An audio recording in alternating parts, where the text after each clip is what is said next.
السلام علیکم دوستو، اردو داستان چینل پر خوش آمدید۔ معزز سامعین حضرات، آپ سے امید کی جاتی ہے کہ ویڈیو کو لائک کریں اور چینل کو بھی سبسکرائب کر دیں۔ شکریہ۔ میرے ساتھ عجیب واقعات ہوئے ہیں، برابر ہو رہے ہیں، اس لیے میں اپنی اردو داستان سنانا چاہتا ہوں۔ کسی کو سنا رہے تو تسلی سی ہو جاتی ہے، نہیں تو الجھن رہتی ہے۔ میرا نام شیر علی ہے، ہم لوگ صوبہ سرحد کے رہنے والے ہیں۔ میرے والد سمد خان بنگش انگریزوں کے زمانے سے محکمہ جنگلات میں ملازم تھے۔ کچھ دن ان کی تعیناتی ادھر ہمارے آبائی علاقے مالاکنڈ میں بھی رہی، مگر وہ ان کے نوجوانی کے دن تھے۔ ملازمت کے شروع میں نئی نئی جگہ دیکھنے کا شوق ہوگا، اس لیے اپنے تبادلے کراتے رہے۔ وہ یو پی، سی پی، بہار، آسام، بنگال سب جگہ رہ چکے تھے۔ پارٹیشن سے چند ماہ پہلے جب شادی ہوئی تو اس وقت ان کی تعیناتی مشرقی بنگال یعنی پاکستان میں تھی۔ پارٹیشن سے ان کی سروس میں کوئی فرق نہ آیا، نئے انتظامات کی ترقی ہو گئی، اس لیے وہ مشرقی پاکستان میں ہی رہ پڑے۔ والد صاحب کے ہیڈ کوارٹر مشرقی بنگال کے سب سے گھنے جنگلاتی علاقے سندر بن میں تھا۔ میری پیدائش وہیں کی ہے، ابتدائی تعلیم بھی وہیں ہوئی۔ انگریزی، اردو، پشتو، پنجابی اور بنگلہ تو خیر آتی ہی تھی۔ لڑکپنی سے مجھے برمی زبان کا بھی خاصی شدبد ہو گئی تھی۔ پڑھائی لکھائی سے جو وقت بچتا وہ میں رینج پوسٹ کے اہلکاروں، مقامی شکاریوں اور مسافروں کے ساتھ گزارتا تھا۔ والد صاحب کے دوستوں جانے والوں میں انہی کی طرح کے مہمجو سیلانی لوگ شامل تھے۔ جب بھی موقع ملتا میں والد صاحب کی اجازت سے بڑوں کی محفل میں بیٹھنے کی کوشش کرتا تھا۔ بڑوں میں بیٹھنے سے جو مجھے فائدہ یا نقصان ہوا اس کا تو اب اندازہ نہیں، ہاں البتہ اتنا ضرور ہوا کہ مجھے جنگلوں اور جنگل والوں کو سمجھنے کا موقع مل گیا۔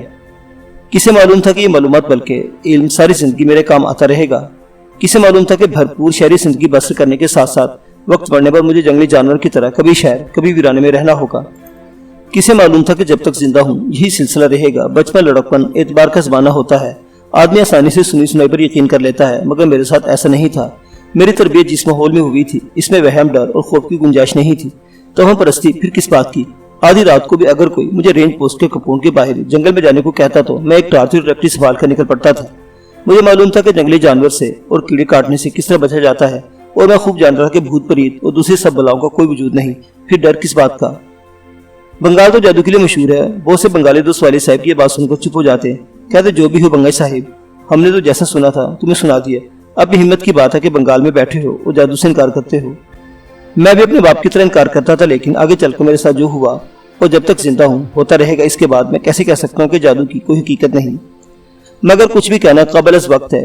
مجھے پہلے یہ بتانا ہوگا کہ کیا کچھ ہوا اور کس طرح ہوا۔ ستمبر سن 65 کی جنگ سے پہلے ہی پاکستان اور انڈیا کے تعلقات میں سخت بگاڑ پیدا ہو گیا تھا، جسے عام طور پر مشرقی پاکستان کے سرکاری ملازمین محسوس کر رہے تھے۔ والد صاحب کا دل اس نوکری سے اچاٹ ہونے لگا۔ انہوں نے وقت سے پہلے ریٹائرمنٹ کی درخواست دے دی۔ ریٹائرمنٹ کی منظوری آتے آتے اور کارروائی پوری ہوتے ہوئے سن 69 کا سال آ گیا۔ والد صاحب اور والدہ کو اپنے آبائی علاقے میں پہنچنے، اپنے گاؤں لوٹنے کی خوشی تھی۔ میں بنگال میں پیدا ہوا تھا، وہیں آنکھ کھولی تھی۔ اب جو روانگی کی تیاریاں ہو رہی تھی تو میں ایک عجیب طرح کی اداسی محسوس کر رہا تھا، جیسے کوئی اپنے گھر اور گھر والوں سے بچھڑنے والا ہو۔ 16-17 برس کی عمر تھی، مگر بڑا بیٹا تھا۔ والد صاحب نے مجھے 2 ملازموں کے ساتھ اپنے ایسٹ پاکستان کے معاملہ سمیٹنے کے لیے چھوڑ دیا اور خود باقی گھر والوں کو لے کر صوبہ سرحد روانہ ہو گئے۔ سوچا ہوگا کہ یہ بنگال میں کچھ اور رہ لے گا تو ٹھیک ہو جائے گا، اداسی کم ہو جائے گی۔ سروس کے دوران والد صاحب نے کاکیس بازار میں ایک چھوٹا سا خوش منظر مکان خرید کر اسے پرائیویٹ گیسٹ ہاؤس بنا دیا تھا۔ اس علاقے میں ٹورسٹ بہت آتے تھے، یہ آمدنی کا اچھا ذریعہ تھا، مگر نوکری سے فارغ ہونے اور گرہستی مکمل کر لینے کے بعد گیسٹ ہاؤس، فرنیچر اور پرانی جیپ کو جو سودا سلف لانے کے لیے کام میں آتی تھی پاس رکھنے کا کوئی جواز نہیں تھا۔ تینوں چیزوں کا سودا ایک ہی خریدار سے ہو گیا۔ خریدار سے پیشتر رقم وصول ہو گئی تھی، بس کو 1.5 لاکھ روپے باقی تھی، جن کی ادائیگی 3 مہینے میں ہونی تھی۔ میری اور 2 ملازموں کی ذمہ داری تھی کہ بقیہ رقم وصول کر کے گیسٹ ہاؤس کا چارج ہم نے مالک کو دے آئے اور PIA کی پہلی فلائٹ پکڑ کر مغربی پاکستان پہنچ جائے۔ گھر والوں کے جانے کے بعد کچھ دن تو بڑوں کی نگرانی سے آزاد ہو کر میں نے اپنی خود مختاری کے مزے لوٹے۔ 4-6 روز جیپ اڑائے پھرا، خوب سیر سپاٹے کیے، پھر والد صاحب کے بتائے ہوئے چھوٹے چھوٹے کاموں کی فہرست یاد آ گئی اور اس کام میں لگ گیا۔ کام اتنے زیادہ نہیں تھے، والد صاحب کے دونوں کارندے میر باغ اور خدا بخش رائیں میرے ساتھ ساتھ دن بھر گھومتے تھے اور راتوں میں کھانے کے بعد محفل جماتے تھے۔ ہم لوگ چینی کے بھر بھر کر چائے بنواتے اور گیسٹ ہاؤس کے بنگالی ملازموں کے ساتھ بیٹھ کر کسی کہانیاں سنتے یا ویسے ہی گپ مارتے۔ میر باز کی عمر 17-18 برس کی ہو گئی اور خدا بخش رائیں کی 44-45 سال ہو گئی، مگر وہ بھی لڑکوں کا لڑکا بنا رہتا تھا، لگتا ہی نہیں تھا کہ ہم سے یہ دگنی تگنی عمر کا آدمی ہے۔ والد صاحب نے خدا بخش کو بندوق کا لائسنس بنوا دیا تھا اور وہ 12 بوروں کی ایک دنالی شاٹ گن خریدی تھی جو خدا بخش سے زیادہ میرے قبضے میں رہتی تھی، اور جبکہ ہمیں فرصت بھی تھی ہم دکان سے اپنے لیے گوشت منگوانا چھوڑ دیا تھا۔ دوسرے تیسرے دن شکار کو نکل جاتے تھے۔ انہی دنوں کاکیس بازار میں برمی قبائلیوں کا کوئی میلہ شروع ہو گیا۔ ہم تینوں کے مزے آ گئے۔ 10 روز کا میلہ تھا۔ یہ دن ہم نے خوب کھیل تماشوں میں گزارے۔ अगले 8-10 दिन तक मेले वाले अपने अपने ठिकानों को लौट गए। थोड़ी सी चहल पहल जो बाकी थी वो भी खत्म हो गई। गेस्ट हाउस के आसपास फिर वही सन्नाटा छा गया जिसकी तलाश में जरूरतमंद लोग अपने अपने शहरों से काकीस बाजार की डाक बंगलों गेस्ट हाउसों का रुख करते थे। मीरबाज के साथ घूमते हुए एक रोज शाम के वक्त मैंने देखा कि गेस्ट हाउस के पिछवाड़े जहाँ बर्मी इकबालियों ने बांस चटाइयां और टाट के पर्दे खींचकर अपना आरसी कैंप सा बनाया हुआ था, एक झोंपड़ी अब भी खड़ी है और आबाद है। एक बहुत बूढ़ा आदमी चूल्हे के पास बैठा आग जलाने की कोशिश कर रहा था। 12-13 वर्ष की भूखमरी सी एक लड़की बर्तन धो रही थी और 7-8 वर्ष का नंग-धड़ंग लड़का झोंपड़ी में बैठा रीनी करता बेदिली से रो रहा था। ये लोग मजदूर, दस्तकार, दुकानदार कुछ भी नहीं लगते थे, ना ही इनकी झोंपड़ी में कुछ ज्यादा सामान नजर आता था। शायद गा बजा के मांग तांग के गुजारा करते होंगे। हम दोनों कुछ देर झोंपड़ी के सामने खड़े रहे, फिर लौट आए। अंधेरा हो चला था। मैंने गेस्ट हाउस के मेहमानों ग्राहकों से बचते हुए कुछ फल, आधी पूरी डब्बा रोटियां, थोड़ी सी मिठाई कागज के थैले में डाली और टायर संभालकर मीरबाज के साथ इन बेआसरा लोगों के पास जा पहुंचा।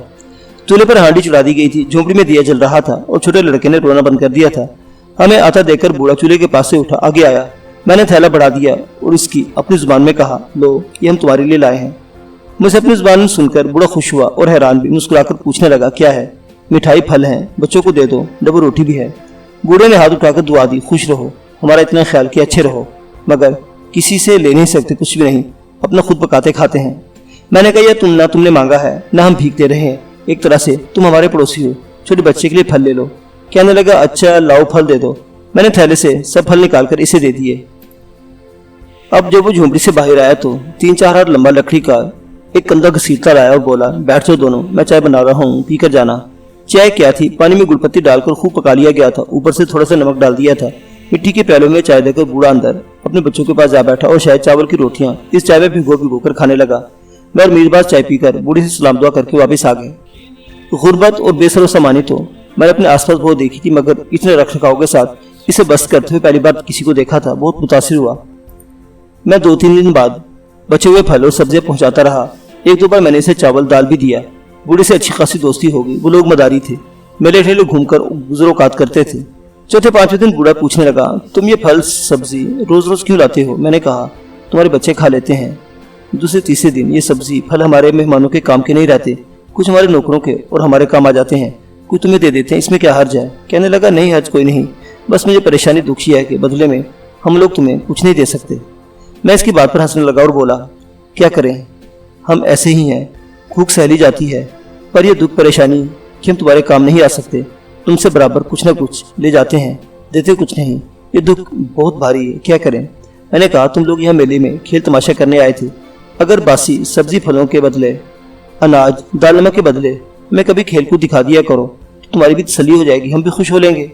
बूढ़े ने कहा, ठीक है, हम तुम्हें खेल दिखाया करेंगे, अच्छा कल आ जाना। अगले दिन मगरिब के बाद हम लोग गेस्ट हाउस के बंगाली नौकरों के साथ बूढ़े की झोंपड़ी के पास आ बैठे।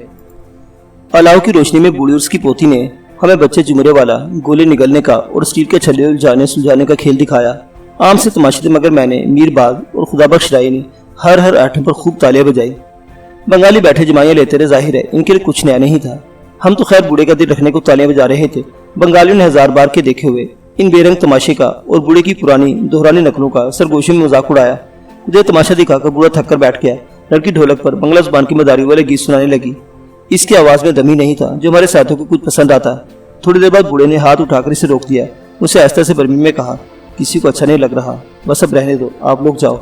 हम आ गए। गेस्ट हाउस आते हुए हमारे नौकरों ने खूब ठट्ठे लगाए और ऊंची आवाज में बूढ़े पर फिक्रे कसे। दूसरे दिन मैं फल सब्जियां लेकर गया तो अपने आदमी की तरफ से मैंने बूढ़े मदारी से माफी मांगी। इससे कहा कि मेहमानों मालिकों के मुंह चढ़े नौकर हैं, इन्हें बूढ़ों की इज्जत करना नहीं आती। मदारी हंसने लगा। वो बोला, वो लड़के ठीक हैं, बूढ़े को कुछ नहीं आता। वो कुछ देर खामोश बैठा फिर बोला, मेरा बेटा, इन बच्चों का बाप बहुत अच्छा मदारी था, कुछ ना कुछ नया बनाने की फिक्र में रहता था। कल रात वो होता तो तुम्हारे नौकरों का जी खुश कर देता। मैंने पूछा, तुम्हारा बेटा कहाँ है? बोला, मर गया। मैंने अफसोस में सर हिलाया तो धीरे से हंसा। कहने लगा, तुम अच्छे माँ बाप के बेटे हो, मिट्टी में मिले आदमियों से प्यार करते हो। मैं क्या कहता आहिस्ते से बोला, हाँ हमारे वालिद और वालिदा बहुत अच्छे हैं। बूढ़ा अब आवाज से हंसने लगा, मगर इसकी आंखों में भी आंसू आ गए थे। उंगलियों से आंसू साफ करके बोला, मेरा लड़का भी ऐसा ही बोलता था, कहता था मेरा बाप अच्छा है, माँ को इसे देखा ही नहीं था, 6 महीने का छोड़कर मर गई थी। वो अपनी जिंदगी अपने गमों के बारे में ज्यादा ही बोल गया था तो शायद शर्मिंदा हो गया। फिर इसने जल्दी से और बात छेड़ दी। बोला, तुम सब कल दोपहर बाद आ जाना, हमारा रीछ आने वाला है। कल तुम्हें तुम्हारे आदमी को रीछ का तमाशा दिखाएंगे। मगर रात मत कर देना, शाम से पहले आ जाना। मैं कहना चाहता था कि रहने दो, इसकी क्या जरूरत है, मगर बुरा बड़े शौक से बुला रहा था। सोचता होगा कि रीच का तमाशा अच्छा हो गया तो शायद हम लोग पिछले दिन की बेकैफी भूल जाएंगे। मैंने गेस्ट हाउस वालों से रीच के तमाशे का कह दिया। मेहमानों को दोपहर का खाना खिलाकर खुद खाकर सब जमा हो गए और बूढ़े की झोंपड़ी के पास आ बैठे। झोंपड़ी के दरवाजे से आज धुरे टाट का पर्दा झूल रहा था। अंदर बाहर सन्नाटा लगता था। मदारी और इसका पोता पोती कहीं गए हुए हैं। हम शायद जल्दी आ गए थे, लेकिन खैर अपने शौक में आए थे। खामोश बैठे इंतजार करते रहे। हमेशा बकबक करने वाले नौकरों पर हर तरफ फैले सन्नाटे का असर हुआ। सब खामोश बैठे थे। 5-6 मिनट बिल्कुल सन्नाटा रहा तो खुदा बख्श राय जमाही लेने लगा। दोपहर के खाने के बाद इसे सोने की आदत थी। मैं सोच रहा था अभी उठकर चल देगा, दूसरे भी इसके पीछे हो लेंगे, मगर खुदा बख्श ने बैठे बैठे एक बार इंगलाई ली। ठीक है, अंदर झोंपड़ी में हल्के हल्के बहुत हल्की सी डुगडुगी बजने लगी। मैं समझा शायद ये मेरा वहम है, कान बजे हैं, मगर रफ्ता रफ्ता डुगडुगी की आवाज तेज हो रही थी।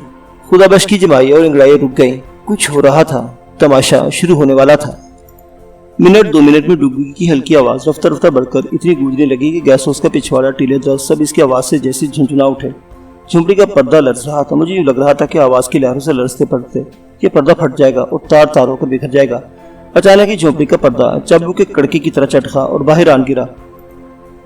झोंपड़ी के दरवाजे से जितना ऊंचा एक सरता सर सियारी झलकर बाहर आया और अपनी पिछली टांगों पर खड़ा होकर डुगडुगी के ताल पर झूमने लगा।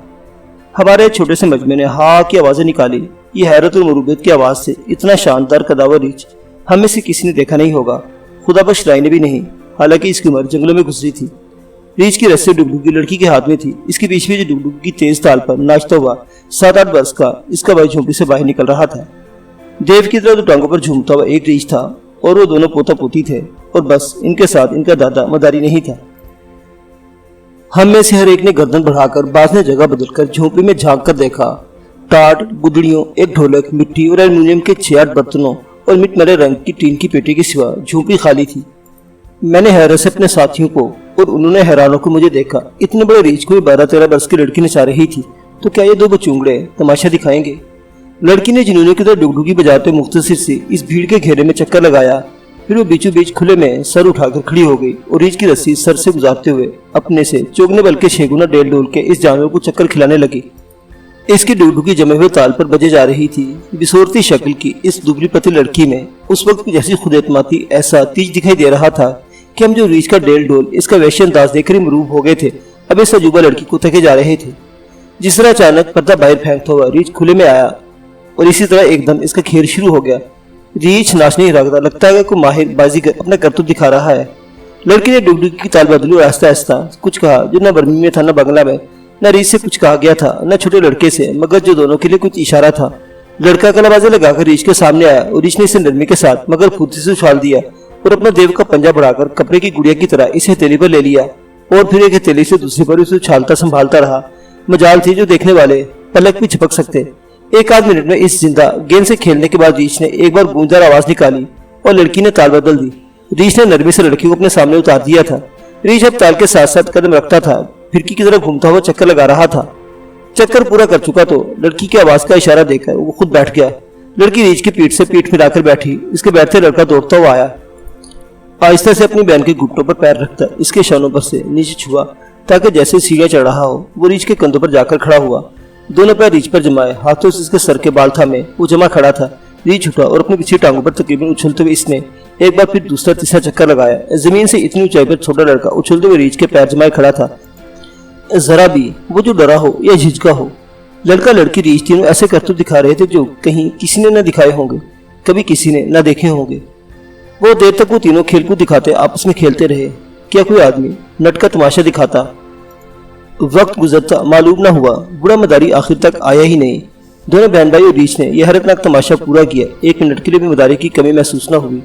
जैसा कि दस्तूर है, हर तमाशा दिखाने वाले खुश होकर कुछ न कुछ दिया, मगर ये सिक्के नोट लेने के लिए खेल दिखाने वाले रुके नहीं। तमाशा खत्म करते ही मदारी की पोती पोता और रीछ झोपड़ी में चले गए। अंदर जाते लड़की ने जमीन पर पड़ा टाट का पर्दा उठाकर फिर से टांग दिया।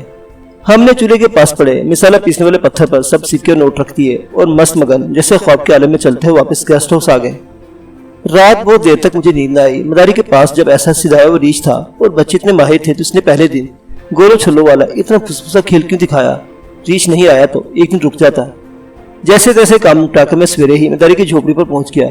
वो धूप में गुडड़ी बिछाए चादर ओढ़े पड़ा था। मेरी आवाज पे से चादर से मुंह निकाला तो मगर लगा जैसे वो बीमार है, उठ बैठा।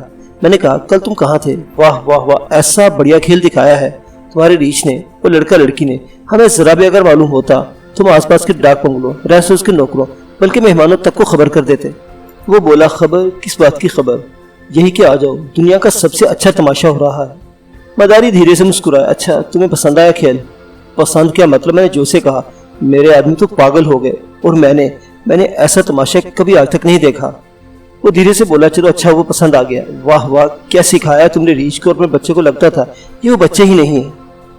बूढ़े ने दोनों हाथ उठाकर तारीफ कबूल की, जैसे कुछ याद आगे बोला, हाँ ये लो। और सदरी की जेब में हाथ डाल उसने नोट और रेज़गारी निकाली और मेरी तरफ बढ़ा दी। ये क्या? ये तुम लोग इधर छोड़ गए थे? वाह, ये तो हम सब ने खुश होकर दिए हैं। खेल दिखाने वालों को दिए जाते हैं, वापस क्यों करते हो? मदारी ने इनकार में सर हिलाया। नहीं, हम नहीं रह सकते। क्यों नहीं रह सकते? बस बता जो रहे, नहीं रह सकते। इसने सामने जमीन पर सब नोट और रेज़गारी रख दी। मैं वो रेज़गारी कैसे ले लेता? हम तो दे चुके थे, वापस क्यों लेते? फिर किसको, कितना वापस करते? अब तो याद भी नहीं होगा कि किसने क्या दिया। मैंने एक दो बार इसरार किया, फिर कहा, अच्छा रीछ पे खर्चा कर देना, ये पैसे इसके लिए शायद के लिए ले लेना। बूढ़ा हैरत से मुझे देखने लगा।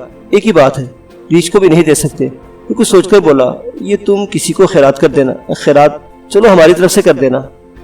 मैंने पैसे उठाकर अलग जेब में डाल लिए। इस वक्त झोपड़ी के दरवाजे पर पर्दा नहीं पड़ा था। मदारी की पोता पोती अंदर बैठे नजर आ रहे थे। रीछ अंदर, बाहर कहीं नहीं था। मैंने पूछा, रीछ कहाँ है? मदारी ने कोई जवाब न दिया। मैं समझा इसने सुना नहीं। अपना सवाल दोहराया तो वो बोला, यही है, इधर ही। यहाँ इधर से इसका क्या मतलब था? मैंने ये समझा। खैर, मैंने सोचा ये बताना नहीं चाहता, न सही। कुछ देर बैठकर मैं चला आया। दिन में चट्टागांव से टूरिस्टों की एक बड़ी पार्टी हमारे गेस्ट हाउस में आकर उतरी। हमारा गेस्ट हाउस? मैंने गलत कहा, अब तो अमानत था। शाम को नया मालिक भी अपने रिश्तेदारों के साथ आया। वो लोग 2 गाड़ियों में आए थे। 2-3 घंटे रहे, सब तरफ घूमते फिरते रहे। हमने इनकी अच्छी खातिर मदारत की। नए मालिक ने 50,000 की रकम मेरे वाले साहब के बैंक अकाउंट में डाल दी थी। वो बैंक रसीद की फोटोकॉपी मेरे हवाले करने आया था। अच्छा आदमी था। इसने ऐसे मजाक के 1-2 फिक्रे भी कहने लगा, अब गेस्ट हाउस के ताले की चाबी मेरे हाथ में आने में सिर्फ 1 लाख टका की दूरी रह गई है। मैंने कहा, अंकल, गेस्ट हाउस आपका है। मैं और ये नौकर आपकी अमानत की निगरानी के लिए बैठे हैं। आप आइए, मालिक की सीट पर बैठिए, आपकी चीज है। नया मालिक हंसने लगा, बोला, मजाक कर रहा हूँ बेटा, तुम्हारे बाप बंगे साहिब हमारे मेहमान हैं, तुम अच्छे लड़के हो, कैरी ऑन। बहुत अच्छी तरह चला रहे हो गेस्ट हाउस। मैं भी आऊँगा, लेकिन पहले ये सब तुमसे सीखना पड़ेगा।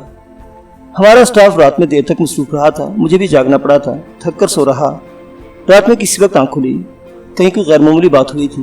पहले से कुछ पता न चला कि क्या हुआ है, फिर गौर किया तो लगा कि शायद कहीं लड़ाई हो रही है। गैस हाउस के पिछवाड़े से चीखने चिल्लाने की आवाजें आ रही थी। मीरबाज बरामदे में सो रहा था, मुझसे पहले जाग गया था। इसने मुझे आवाजें देना शुरू कर दी थी। शेर खाना, शेर भाई उठो, खाना उठो, उधर कोई गड़बड़ है। मैंने बिस्तर से तेजी से शाल लपेटी और जूते पहनकर बाहर भागा। फिर रुका, वापस कमरे में आया। खुदा मालूम क्या हो रहा है, खाली हाथ जाना अच्छा नहीं। मैंने कोने में टिकी, शॉटगन उठाई, कारतूसों की पेटी कंधे पर डाली और मीरबाज को आने का कहता हुआ गैस हाउस के पिछवाड़े की तरफ चला। जिस तरह मदारी की झोपड़ी थी, रोने चीखने की आवाजें उधरी से आ रही थी। मदारी का पोता और पोती शोर कर रहे थे। करीब पहुंचा तो सुना लड़की बर्मी जुबान में बचाव बचाव चिल्ला रही थी। झोपड़ी तक पहुंचने में मुझे मुश्किल हो रही थी। इतना अंधेरा था कि कुछ नजर नहीं आ रहा था। गलती हो गई, मुझे टॉर्च लेकर आना चाहिए था। हैरत है, हम लोग ने गैस हाउस के पिछवाड़े एक ट्यूबलाइट लगवा दी थी, जिससे दूर तक का इलाका रोशन हो जाता। वो लाइट या तो उस वक्त बंद थी या खराब हो गई थी। झोपड़ी के दिए की कमजोर रोशनी में सबसे पहले मुझे लड़के का वेला दिखाई दिया। वो झोपड़ी के कोने में खड़ा हाथ फुनक फुनक कर रोए जा रहा था। देखते देखते 2 लंबे तिरंगे साए किसी को दबोच कर उठाए हुए झोपड़ी से निकले और किकर बंदे की झाड़ियों में गायब हो गए। जिसे वो उठाकर ले जा रहे थे, इस रस्सी से बांधा गया था। वो खुद को आजाद कराने की कोशिश में मचला जा रहा था। इसके अलग से गुड्डी गुड्डी सी आवाज निकल रही थी। शायद उन्होंने इसके मुंह में कपड़ा ठोस रखा था। झोपड़ी से अब लड़की की चीखने की आवाज आई। वो बर्मी जुबान पुकार रही थी, बचाओ, मेरे दादा को लेके बचाओ। और लड़की की आवाज एकदम बंद हो गई। लगा जैसे किसी इसका गला दबा दिया हो। झोपड़ी में घुसने से पहले मैंने बंदूक की दोनों नालों में कारतूस डाल लिए और सेफ्टी उतार दी। खबरदार का नारा मारते हुए झोपड़ी में दाखिल हुआ। अंदर एक आदमी तो लड़की पर झुका हुआ था, दूसरा इसके बराबर हाथ में पिस्तौल लिए खड़ा था। पिस्तौल वाले ने मेरी ललकार के जवाब में हथियार सीधा किया। मेरी तो अब तक की उम्र ही जंगलों और हथियारों से खेलते गुजरी थी, इसे मौका न दिया। मैंने बंगला में कहा, हथियार फेंक दो, और डराने को एक नाल में भरा हुआ छरा कारतूस झोपड़ी की छत की तरफ चला दिया। इतने करीब से शॉटगन का फायर किसी को भी खौफजदा करने के लिए काफी था। बहुत आवाज हुई थी, मगर सब छर्रे छत से बाहर निकल गए थे, किसी को लगे नहीं थे। पिस्तौल वाले ने हथियार समेत हाथ उठा दिए। लड़की पर झुका हुआ आदमी भी जो कर रहा था, इसे छोड़कर उठ खड़ा हुआ। लड़की फिर चीखने लगी थी। मैंने देखा दोनों आदमी मुकामी थे। दिए की कमजोर रोशनी में भी दोनों को पहचान गया। पिस्तौल वाला नौजवान गेस्ट हाउस के नए मालिक के साथ दिन में आया था। उसका रिश्तेदार था। नए मालिक अपना भतीजा कहकर इसका तारुफ कराया और बताया था कि मुकामी सियासी जमात का छोटा मोटा ओहदेदार या कुछ है। दूसरा जो लड़की को छोड़कर खड़ा हो गया था इसका ड्राइवर था। मैंने भतीजे से डबट कर पूछा, क्या हो रहा है यहाँ? भतीजा भी मुझे पहचान गया था। डटाई से बोला, कुछ नहीं, तुम्हें क्या, ये हमारा अपना मामला है।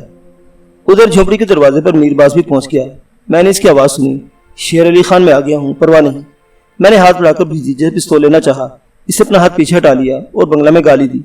बंदूक की नाल से मैंने इसके पेट पर कुचोका दिया और तैश में कहा, हथियार दे दे, नहीं तो पेट फाड़ दूंगा। भतीजे ने पिस्तौल मेरे हवाले कर दिया। अकब से बहुत परेशानी में मीरबाज की आवाज़ आई। अरे बाप रे, मुँह का देखा तो मीरबाज जो बाकी तेरे लड़का था घबराहट में उल्टे पाँव झोपड़ी में अंदर आ चुका था। अगर बाहर जाने का रास्ता खुला होता तो मीरबाज इतनी दहशत में था कि झोपड़ी से बाहर निकल जाता, मगर सामने काले घनघोर बादलों की तरफ उमड़ता हुआ एक साया चला रहा था।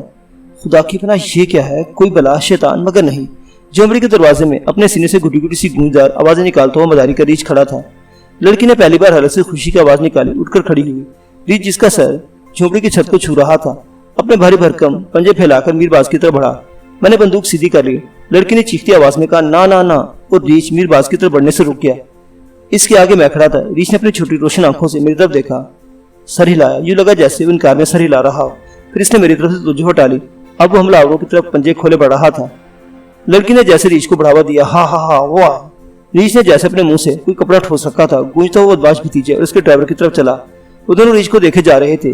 मैं या मेरी बंदूक तब इनके लिए मौजूद ना थी। अचानक ड्राइवर ने अपने कमरे में हाथ डाला, पिस्तौल निकाल लिया। लड़की ने परेशानी में चीख मारी, ना ना ना। रीछ ठहर गया। ड्राइवर ने पिस्तौल फायर के लिए तैयार किया था कि मैंने कड़क कर कहा, ठहर जा वरना गोली मार दूंगा। और मैंने ड्राइवर पर बंदूक सीधी कर ली। फायर के घोड़ा चढ़ा लिया था। अगर वो रीछ पर फायर करेगा तो मैंने सोच लिया था कि इसे गोली मार दूंगा। शॉटगन की दूसरी नाल में गोली का कारतूस भरा हुआ था। घोड़ा चलाने की कड़क ड्राइवर ने भी सुन ली होगी, डर गया। इसने आहिस्ता से झुकते हुए अपना पिस्तौल जमीन पर रख दिया, मगर वो भी उठना पाया था कि रीछ ने अपना संदूक जैसा बाजू घुमाकर इस पर पंजा चला दिया। मेरे ख्याल में पंजा छिछलाता हुआ लगा होगा या फिर किसी दिए की रोशनी में मैंने देखा खुले पंजे के वार ने ड्राइवर के सामने और बाजू को खोलकर रख दिया। समझो पका हुआ तरबूज टूट गया था। 2-3 कलाड़ों से बैक वक्त वार किया गया हो। ड्राइवर लड़खड़ाता हुआ झोपड़ी के बाहर जा गिरा। चीख मार कर भतीजा भी भागा। झोपड़ी के बाहर खड़े लहीमशिम बदमाश ने जख्मी ड्राइवर को उठा लिया और भतीजे के पीछे एक तरफ अंधेरे में दौड़ते चले गए। मीरबाज और मैं बदमाशों को पीछे करते झोपड़ी से बाहर निकल आए। बस एक खुदा बख्श राई नींद का पक्का था, वो अभी तक सो रहा होगा। मैं झोपड़ी की तरफ मुड़ा। रीछ ने खैर से हमलावरों को तो दौड़ा दिया था। हमें बूढ़े मदारी की खैर खबर लेनी थी जिसे भतीजे के करिंदे झाड़ियों में बांधकर फेंकाए थे। जितनी देर में हम भागते हुए बदमाश की तरफ से नजरें हटाकर मदारी की झोपड़ी पर तवज्जो करते, इतनी देर में वहां टाट का पर्दा लगा दिया गया था। हैरत हुई कि लड़की ने बहुत तेजी दिखाई थी। मैंने पर्दे के पास जाकर आवाज दी, सुनो इधर आओ। एक ही आवाज पर लड़की निकल आई और दरवाजा रोककर खड़ी हो गई। अभी तक परेशान थी, उसके कपड़े बेतरतीब और बाल बिखरे हुए थे। मैंने कहा, घबराओ मत, अभी तुम्हारे दादा को लाते हैं।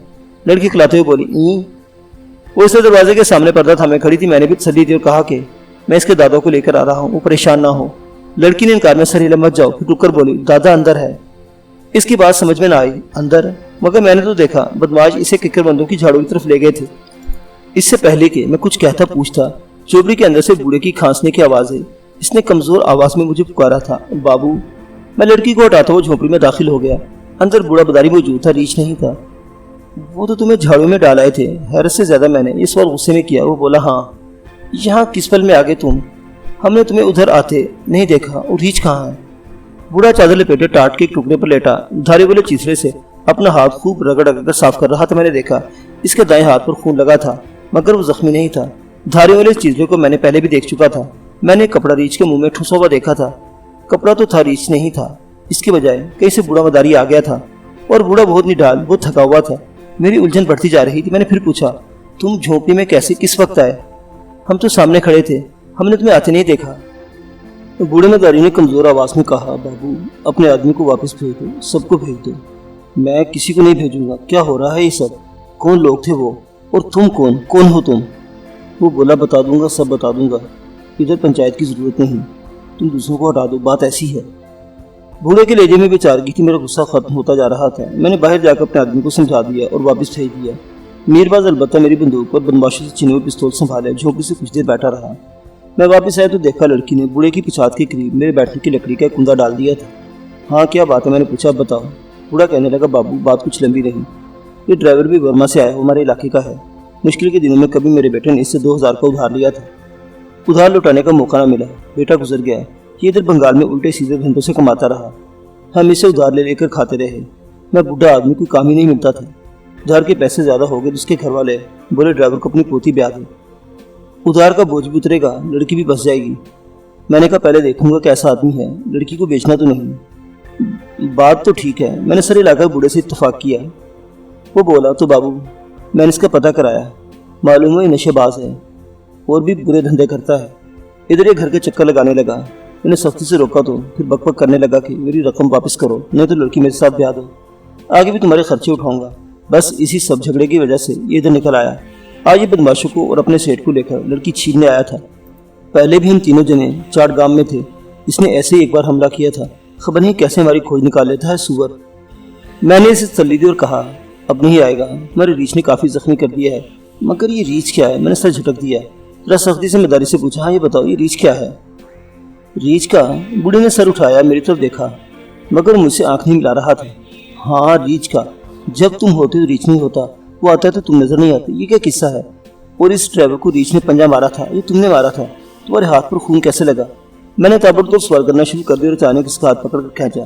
مداری نے تکلیف کی آواز نکالی مگر میں جانتا تھا کہ وہ مکر کر رہا ہے، اس کا ہاتھ کپڑے سے صاف ہو چکا تھا، کہیں کوئی چوٹ کوئی گھاؤ نظر نہیں آ رہا تھا۔ اس نے ہاتھ چھڑایا، دھیرے سے بولا بتا دوں گا خان صاحب، بتا دوں گا، کوئی بڑی بات نہیں ہے۔ ارے ہم لوگ مداری ہیں۔ میں نے کہا ہاں معلوم ہے مداری ہو، تو اس سے کیا؟ کہنے لگے ایسی کچھ باتیں ہم نے سیکھی ہوتی ہیں۔ کیسی باتیں؟ یہی شوب دے تماشے۔ میں نے جھنجھلا کر سر جھٹکا، یہ شوبدہ تماشا نہیں تھا۔ پہلی بار جب ریچھ سامنے آیا تو ہم بالکل نہیں سمجھ پائے تھے کہ کیا قصہ ہے۔ قصہ؟ اس نے نرمی سے میرا ہاتھ تھام لیا، اب اس کا ہاتھ برف ہو گیا تھا۔ ہاں میں اپنا ہاتھ کھینچنا چاہا مگر نہ کھینچ سکا۔ ہاں ہم میں سے کوئی سمجھ نہیں پایا کہ کیا قصہ ہے، ہمیں کیا ہو گیا ہے۔ وہ ہنسا، ارے ہوگا کیا بابو، بس ریچھ کا تماشا تھا، ریچھ تم لوگوں سے کھیل دکھاتا ہے۔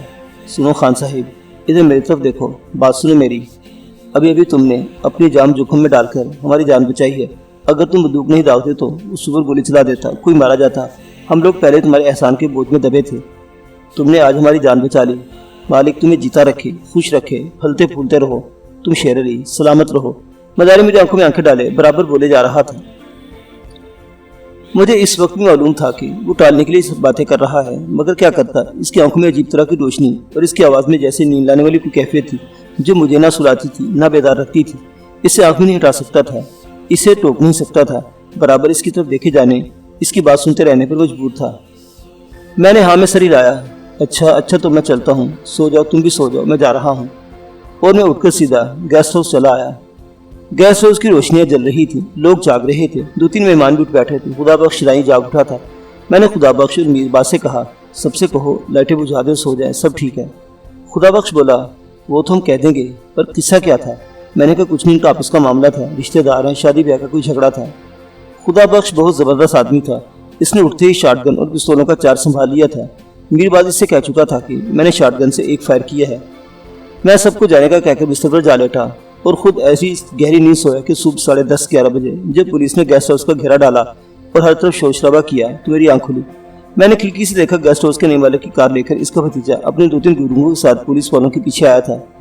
والد صاحب کے ہیں مشرقی پاکستان میں ہوتے، کبھی ایسا نہیں ہوا تھا کہ ہمارے گیسٹ ہاؤس پر پولیس آئی ہو، حالانکہ اونچ نیچ چوری چکاری 2-4 مرتبہ ہو بھی چکی تھی، یہاں پہلی بار پولیس آئی تھی۔ مجھے بس یہ فکر تھی کہ والد جب یہ سنیں گے تو کیا کہیں گے۔ خیر میں نے منہ ہاتھ دھو کر کپڑے بدل کر ایک فون کر کے باہر آیا تو دیکھا ایک پولیس انسپیکٹر اور 3-4 ماتحت بیٹھے میر باز سے پوچھ گچھ کر رہے ہیں اور وہ خاموش بیٹھا مسکرا رہا تھا۔ نئے مالک کے بدماش بھتیجا اس کے ساتھی کچھ دور کرسیاں کھینچے بیٹھے تھے۔ میں کاکسس بازار کے نامی گرامی وکیل مزمل صاحب کو فون کرتا ہوا پولیس والوں کے پاس آیا تھا۔ وکیل مزمل صاحب نے پولیس کا سن کر ان پر پہلی بات یہ کی تھی کہ میں پولیس کے کسی سوال کا کوئی جواب نہ دوں، بس یہی کہتا رہوں کہ وکیل صاحب کے آنے پر جو پوچھے ہوئے بتا دوں گا۔ اس لیے میں پولیس والوں کو سلام کر کے جا بیٹھا تھا۔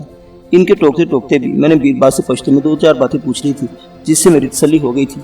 پہلی بات یہ کہ میر باز نے پولیس کو کچھ نہیں بتایا تھا، دوسری یہ کہ خدا بخش رائی کہاں ہے۔ میر باز نے پولیس والوں کے ہر سوال کے جواب میں کہا تھا کہ صاحب میں سو رہا تھا، آپ نے آ کر جگایا تو جاگا ہوں، مجھے کچھ معلوم نہیں۔ دوسری بات میر باز نے مجھے یہ بتائی کہ خدا بخش رائی پولیس کے آنے سے بہت پہلے اپنی لائسنس والی بندوق اور بدماشی سے چنو پستول لے کر جا چکا ہے، اس وقت خدا جانے کہاں ہے۔ ظاہر ہے دونوں باتیں اطمینان بخش تھیں۔ میں نے کوک سے پولیس والوں کے لیے چائے کافی بنانے کو کہا पुलिस वाले गेस्ट हाउस के नौकर से पूछताछ करना चाहते थे, मगर हमारे गूंगे कुक के सिवा सभी नौकर सब्जी, गोश्त, जींस वगैरह खरीदने निकल गए थे। मतलब यह कि घेरा पड़ते वक्त मीरबाज पुलिस वालों से झकझक करने लगा था और कुक को इसने इशारा कर दिया था, जो अभी तक गूंगा नहीं हुआ था। चुनांचे कुक ने बगली दरवाजे से सबको चलता किया था। पुलिस इंस्पेक्टर धमकियां दे रहा था, कुटरा रहा था, मगर मजबूरी थी। इसे वकील मुजम्मल ने फोन कर दिया था कि वो आधे घंटे में गेस्ट हाउस पहुंच जाएंगे, फिर जैसी चाहे पुलिस तफ्तीश कर ले। जी हाँ, मजबूरी थी, क्योंकि मुजम्मल वकील बहुत मजबूत और बहुत महंगे वकील थे। वकील मुजम्मल आए तो उन्होंने इंस्पेक्टर से पूछा किसके खिलाफ क्या चार्ज है, और इंस्पेक्टर साहिब सर्च और गिरफ्तारी के कौन कौन से वारंट लाए हैं। वारंट वगैरह तो खैर इस वक्त नहीं है। इंस्पेक्टर ने बताया कि गेस्ट हाउस के नए मालिक के सियासतदान भतीजे ने, जिसका नाम मालूम हुआ कि बिजलुर रहमान है, मेरे खिलाफ अपने ड्राइवर मोंगू को जख्मी करने और खुद इस पर शॉटगन से फायर करने की रिपोर्ट लिखाई है। एक और रिपोर्ट इसके ड्राइवर ने, जो फिलहाल अस्पताल में है, ये दर्ज कराई कि मैंने यानी शेर अली ने न सिर्फ कुल्हाड़ी मारकर इसे जख्मी कर दिया है, बल्कि अपने नौकर मिसबाल की मदद से इसकी बीवी सुमी को भी अगवा कर लिया है। मैंने सोचा लड़की के अगवा की रिपोर्ट लिखाने का मतलब यह कि मदारी और इसकी पोता पोती इस वक्त यहाँ नहीं है, जा चुके हैं, या हो सकता है वो लोग इस बिजलुर रहमान के चुंगल में हों। गेस्ट हाउस की तलाशी लेने का मकसद मुझे परेशान करना या शायद शॉटगन बरामद करना था। वकील मुजम्मिल ऐसे ही तो नामी ग्रामी वकील नहीं हो गए थे। अपने दफ्तर में से मेरी पैदाइश का सर्टिफिकेट लेकर चले थे, जिसके मुताबिक मैं कानूनी एतबार से नाबालिग था, और वकील साहब खुद एक और सर्टिफिकेट की रूह से मशरकी पाकिस्तान में मेरे गार्जियन यानी सरपरस्त थे। उन्होंने एहतियातन कोर्ट से मीरबाज की और मेरी जमानत कबल अज़ गिरफ्तारी भी करा ली थी। मुजम्मिल साहब ने इंस्पेक्टर को अपने छोटे की तरह समझाया, कहने लगे, इन छोटे मोटे नकली सियासी वर्करों के झांसे में आकर तुम क्यों अपना सर्विस रिकॉर्ड खराब कर रहे हो। एक नाबालिग लड़के पर किसी की बीवी अगवा करने और गोली और कुल्हाड़ी चलाने का मुकदमा भी कायम कर दिया तो पैरवी किस तरह कर सकोगे। ड्राइवर मोंगू उर्फ मौजूदार उर्फ मजीद उर्फ मंगल पुराना वारदाती और स्मगलर है। ये बात तुम्हें 2 दिन की छानबीन से ही मालूम हो जाएगी। अब जाओ, मालूम करो कि किस चक्कर में जख्मी हुआ है। और शादी के झूठे सर्टिफिकेटों का तो सभी को पता है कि कॉक्सिस बाजार में कहाँ तैयार होते हैं। मोंगू जैसों की बीवियाँ वगैरह नहीं होती, इसलिए जाओ, मेरा और अपना वक्त खराब मत करो। ड्राइवर मोंगू अस्पताल से फारिग होकर आ जाए, लड़का को पूछ लेना कि कुल्हाड़ी की चोटें कहाँ खाई थी, वो बता देगा। ऐसे चारों खूट तैयार वकील की मौजूदगी में बस यही होना था। भतीजा बिजलुर रहमान बिल बिलाता हुआ और पुलिस वाले खिसियाते हुए वापस चले गए। ये सब तो खैर ठीक था। मशरकी पाकिस्तान से मेरे जाते जाते एक दुश्मन की दाग बेल पड़ गई थी, ये ठीक नहीं था। वकील साहब ने मुझसे पूरा किस्सा सुना, कुछ हदायत दी और फिर वो चले गए। मैंने इन्हें रीछ और मदारी वाली उलझन में नहीं बताई। बात ऐसी थी कि किसी को भी यकीन न आता। भला ऐसा कहीं हुआ कि झोंपड़ी में से 6 फुटा रीछ गायब हो जाए, इसकी जगह एक बुढ़ा आ मौजूद हो। मदारी का खूनालूद पंजा भी मेरे जहन में उलझन थी, जिसमें वकील साहब को खोया किसी को शरीक नहीं किया जा सकता था। वकील साहब के जाने के बाद गेस्ट हाउस के पिछवाड़े गया। मदारी की झोपड़ी गिरी पड़ी थी, इसकी कुछ चटाइयाँ बांसों को भी आग लगा दी गई थी। ये काम रात ही में हो गया था। कहा नहीं जा सकता था कि किसका काम है, भतीजे बिजलुर रहमान का या खुद बूढ़े मदारी का। बस एक बात मैं अच्छी तरह समझ रहा था कि अगर फंसा हुआ नहीं है तो मदारी मुझे गुच्चा दे गया है। शाम को गेस्ट हाउस का नया मालिक मुझसे मिलने और अफसोस करने आ गया। अपने भतीजे बिजलुर रहमान के हरकतों से नाला और मुझसे शर्मिंदा था। कहने लगा, तुमसे तो बेटा इसने जो किया सो किया। मेरे साथ देखो कब की दुश्मनी निकाली है। मैंने पूछा कैसे? बोला, अभी गेस्ट हाउस को मैं इसका सगा चचा स्टार्ट करने वाला हूँ और शुरू में ही इस गधे ने इस जगह की बदनामी करा दी। पुलिस लेकर आ गया यहाँ। मैं जानता हूँ रात में गोली भी इसने चलाई होगी। मैं सूखा सा मुंह बनाए अफसोस में सर हिलाता रहा। कहने लगा, तुम्हारे वालिद ने एक इज्जत बनाई थी इस जगह की, जिसके लिए मैंने ढेर पैसे दिए, और अब देखो बिजलर ने सारी इज्जत खाक में मिला दी। अब कौन आएगा यहाँ? वो बिजलुर रहमान को बिजलर कह रहा था, उसके नाम के साथ सही सलूक था। तोबा तोबा, मैंने हमदर्दी की वो दबे लफ्ज़ों में मशवरा दिया कि वो लोग बिजलर को गेस्ट हाउस से दूरी रखें तो बेशक कारोबार कर लेंगे। रात में चुपके से खुदाबख्श राय लौट आया। ये तमाम वक्त इसने जंगल में घूमने और शिकार में गुजारा था। अपने शॉटगन किसी ठिकाने की जगह पर रखाया था और शिकार का गोश्त और खाल गेस्ट हाउस वालों के लेता आया था।